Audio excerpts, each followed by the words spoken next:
Quiconque a déjà vécu la préparation d'un voyage en pays africain sait qu'il s'agit là d'un vrai événement. Les mères n'ont pas de cadeau pendant cet opéra des savoirs et des découvertes. Ma bien-aimée mère est sur le point de prendre l'avion. Elle va aux USA.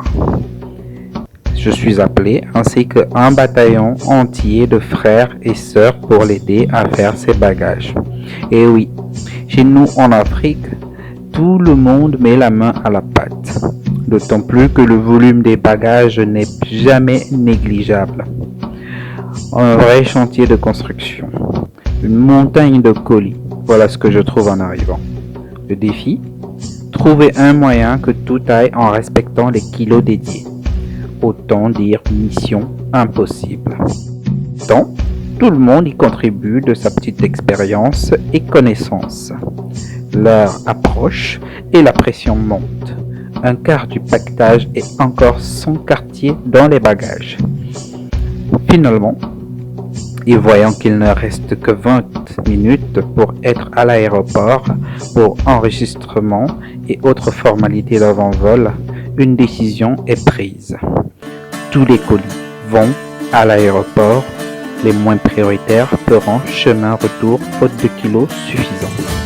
Et hop, nous voilà en chemin pour l'aéroport de Douala, sans véritable solution pour ce casse-tête, mais la chimie du voyage a pris le dessus. Et nous allons d'anecdote en anecdote et de fou rire en fou rire durant tout le trajet. Et sans compter les 2 heures que nous nous apprêtons à passer en compagnie des bagagistes à l'aéroport. Le défi, le même, trouver un moyen que tout aille en respectant les kilos dédiés. Avec une petite nuance cette fois-ci. On va payer un excédent raisonnable. L'affaire est prise en charge par les bagagistes. Une solution est proposée. Un montant est prononcé. Environ 500 € à payer pour l'excédent. Impossible de payer autant, protestons-nous. Une seconde solution est trouvée, mais elle implique un sacrifice. Il faut retirer des kilos.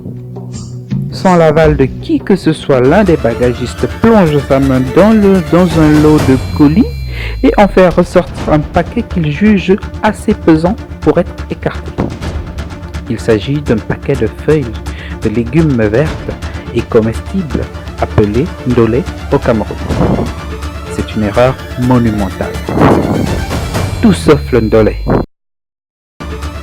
La voyageuse persiste ici.